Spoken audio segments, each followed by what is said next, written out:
दोस्तों नमस्कार। आप पब्लिक न्यूज टीवी देखना शुरू कर चुके हैं और पब्लिक न्यूज टीवी पर मैं हूं देवकी नंदन मिश्र। आज इसकी सबसे बड़ी घटना है दिल्ली हाई कोर्ट के जज यशवंत वर्मा के घर पर 15 करोड़ रुपए की बरामदगी का। हालांकि यह घटना करीब एक सप्ताह की पुरानी है, लेकिन कल रात से यशवंत वर्मा ही चर्चा में है। सोशल मीडिया पर हो या मेन स्ट्रीम मीडिया में हो, यशवंत वर्मा की ही चर्चा हो रही है। और दिल्ली से चल करके यशवंत वर्मा की जो चर्चा है वो इलाहाबाद हाई कोर्ट तक पहुंच गई है।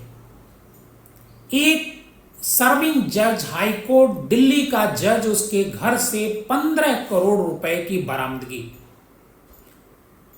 और उस पर एक सप्ताह के भीतर किसी तरह का कोई एक्शन नहीं होना। केवल इतना कोलेजियम ने किया है, सीजीआई जस्टिस खन्ना ने किया है कि उनका जो ट्रांसफर है वो इलाहाबाद हाई कोर्ट में कर दिया है। दरअसल justice Yashwant Verma Allahabad high court cadre के ही जज हैं और 3-4 साल पहले उनका दिल्ली में समायोजन किया गया था, मतलब दिल्ली हाई कोर्ट में उन्हें लाया गया था। और इस घटना के बाद संजीव खन्ना ने उन्हें वापस इलाहाबाद हाई कोर्ट कर दिया है। सवाल ये उठता है कि आखिर संजीव खन्ना के पास ये सवाल ये उठता है कि यशवंत वर्मा के पास ये 15 करोड़ रुपए कहां से आए। यशवंत वर्मा को आज दिल्ली हाई कोर्ट में बैठना भी था, लेकिन वो अपने चैम्बर में नहीं आए। हर व्यक्ति एक सवाल पूछ रहा है कि आखिर न्यायपालिका में इतना जब करप्शन हो जाएगा तो आम आदमी को न्याय कैसे मिलेगा। और एक सवाल और तैर रहा है कि आखिर जस्टिस वर्मा ने कौन सा केस डिसाइड किया, या वो डिसाइड करने वाले थे जिसके बदले में उनको 15 करोड़ रुपए मिले, या ये पेशगी की रकम थी या फिर फुल एंड फाइनल पेमेंट था। ये एक बड़ा सवाल है। आपको बता दें कि जस्टिस वर्मा छुट्टी पर गए हुए थे और जस्टिस वर्मा के घर पर आग लग जाती है। और जब आग लग जाती है तो जो स्टाफ होता है वो फायर ब्रिगेड को सामान्य तौर पर फोन करता है और फायर ब्रिगेड के लोग भी आते हैं, वो आग बुझाते हैं। आग शॉर्ट सर्किट से लगी थी, आग बुझ जाती है, लेकिन आग बुझाते समय ही इस जो काले धन का खुलासा है वो होता है।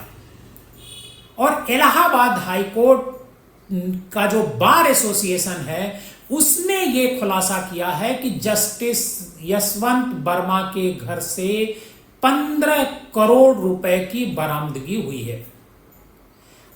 पहले यह कहा जा रहा था कि जब फायर ब्रिगेड के लोग आते हैं तो करोड़ों रुपए से भरा उनका एक कमरा वो देखते हैं और अधिकारियों को इसकी सूचना दी जाती है और फिर अधिकारी जो सीजीआई हैं संजीव खन्ना जी तक ये खबर पहुंचाते हैं और उसी के बाद उनका तबादला कर दिया जाता है लखनऊ यानी उत्तर प्रदेश हाई कोर्ट में, इलाहाबाद हाई कोर्ट में।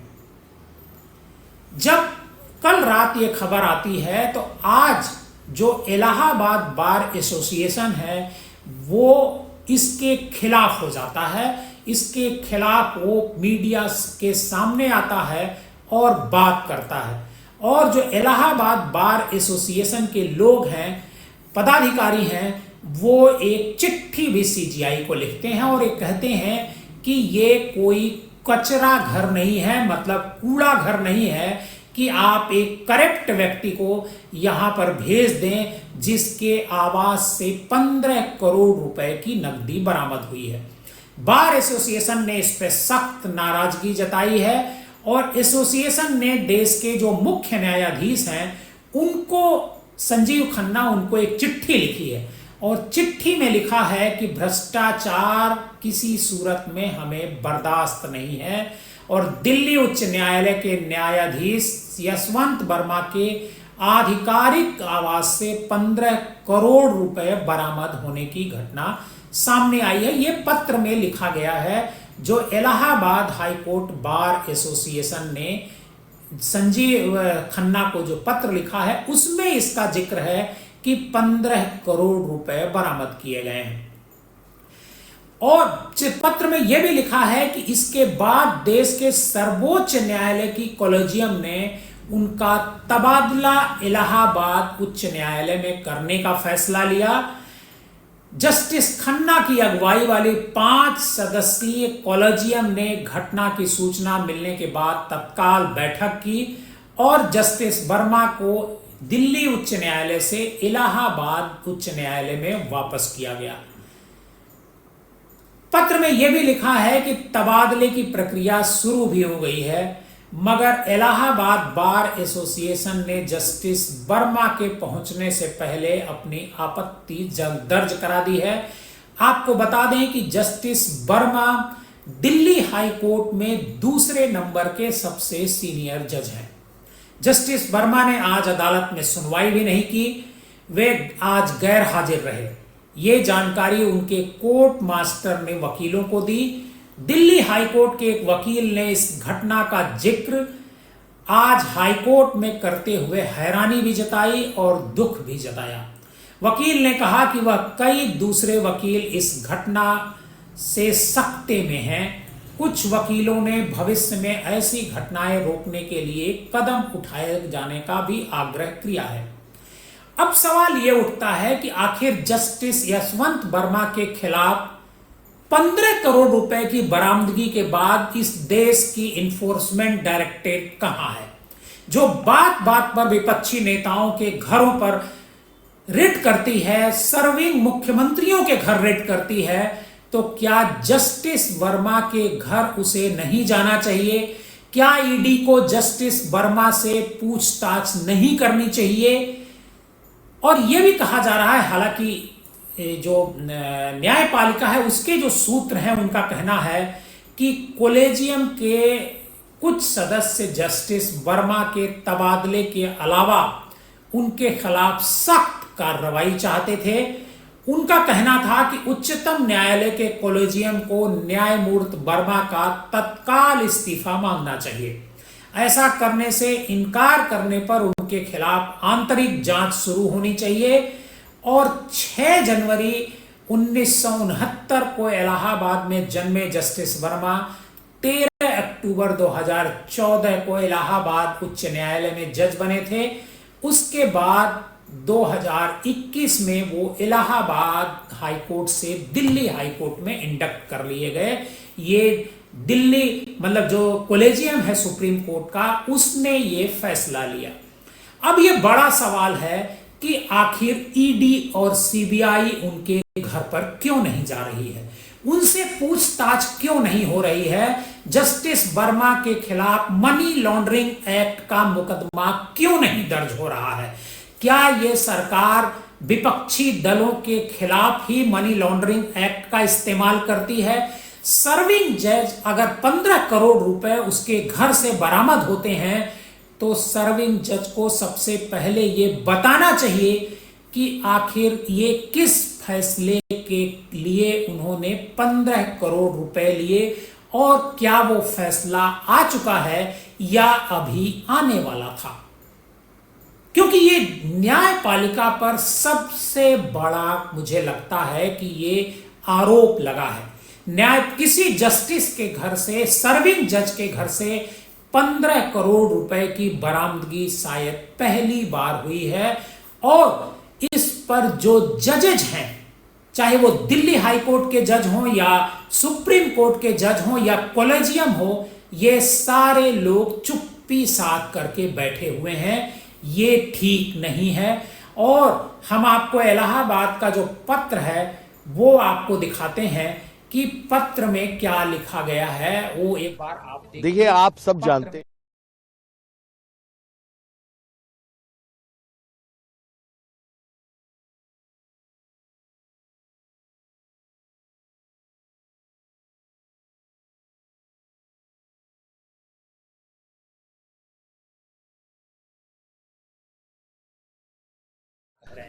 देखिए, आप सब जानते हैं न्यायपालिका कैसे चलती है या न्यायपालिका की ताकत क्या है। डेमोक्रेसी के 3 पार्ट, लेजिस्लेचर है, आप चुन के भेजते हैं, कौन चुनता है? पब्लिक। उसके बाद क्या आता है? एग्जीक्यूटिव, उसी में चुने में से कुछ लोग एग्जीक्यूटिव में आते हैं। और तीसरा पार्ट है न्यायपालिका। न्यायपालिका की ताकत कौन है? पब्लिक। तीनों पूरे इंटायर नेशन जो डेमोक्रेटिक सिस्टम है उसकी ताकत है पब्लिक। अगर पब्लिक का विश्वास न्यायपालिका से हटेगा तो क्या होगा ये खुद आप अंदाज लगा लीजिए, पूरा देश कोलैप्स करके नीचे चला जाएगा। एक सामान्य कर्मचारी के घर पे 15 लाख रुपया मिलता है तो उसको जेल भेजते हैं। एक जज के घर पे 15 करोड़ रुपया कैश मिल रहा है, उसको घर वापसी का इनाम दिया जा रहा है। क्या हाईकोर्ट, इलाहाबाद हाईकोर्ट क्या डस्टबिन है, कचरा बिन है? करप्शन के खिलाफ हाईकोर्ट बार बिल्कुल स्ट्रांग फुटिंग पे खड़ा है। हम उसका स्वागत यहां नहीं होने देंगे। उनका ज्वाइनिंग अगर होती है, we will sine die the high court, lawyers will abstain from work.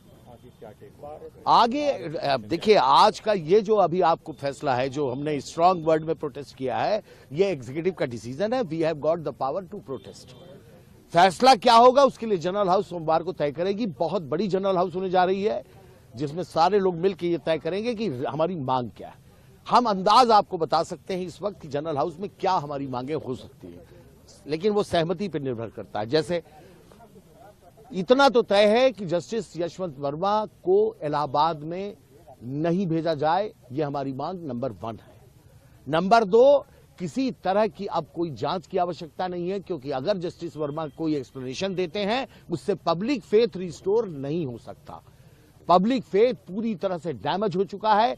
अगर पब्लिक हट गई इस न्यायपालिका से तो माफियाओं का राज्य होगा, लोग माफियाओं के दरबार में न्याय मांगने जाएंगे। तो क्या हिंदुस्तान की सरकार चुप बैठ रही है, मौन है, खामोश है? ये न्यायपालिका खामोश है? क्या पब्लिक फेथ बचाने की जिम्मेदारी सिर्फ लॉयर्स की है, जजेस की नहीं है?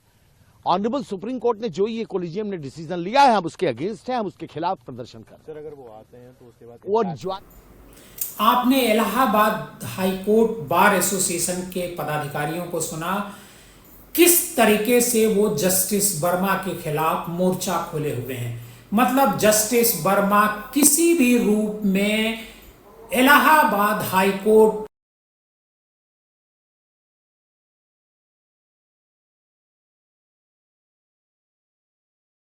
अपने साथ लेने को तैयार नहीं है। तो क्या ऐसे में क्या जस्टिस वर्मा का इस्तीफा होगा, जस्टिस वर्मा के खिलाफ कोई जांच बैठेगी? ये एक बड़ा सवाल है। और जस्टिस वर्मा के घर क्या इन्फोर्समेंट डायरेक्टर यानी ईडी जाएगी या नहीं जाएगी, इसको लेकर के अभी भी सस्पेंस बना हुआ है कि करप्शन न खाऊंगा न खाने दूंगा, मोदी जी का ये नारा है। और मोदी जी ने अगर जस्टिस वर्मा के घर ईडी को नहीं भेजा तो ये मान लिया जाएगा ये सिर्फ और सिर्फ उनके लिए नारा है, क्योंकि जस्टिस अगर इसी तरीके से पैसे लेकर के फैसले दे रहे हैं तो आम आदमी का क्या होगा? एक गरीब आदमी को न्याय कैसे मिलेगा? वो कहां जाएगा, किससे न्याय मांगेगा अगर जस्टिस इस तरीके से करोड़ों रुपए एक एक फैसले के ले रहे हैं? तो बहरहाल जस्टिस पर सवाल तो पहले से उठते रहे हैं, जुडिशरी में करप्शन को लेकर के सवाल उठते रहे हैं, लेकिन कोई आवाज नहीं उठाता था। पहली बार जस्टिस वर्मा के बहाने जुडिशरी के करप्शन पर आवाज उठ रही है और जुडिशरी के करप्शन को लेकर के चर्चा हो रही है। आप पब्लिक न्यूज टीवी पर बने रहिए, आप हमारे साथ बने रहिए, आप पब्लिक न्यूज टीवी देखते रहिए, आप अपना ख्याल रखिए। अगर आप हमारे इस चैनल पर नए हैं, पहली बार हमारा ये प्रोग्राम देख रहे हैं, तो हमारे इस चैनल को सब्सक्राइब कीजिए और इस कहानी को ज्यादा से ज्यादा लोगों को शेयर कीजिए।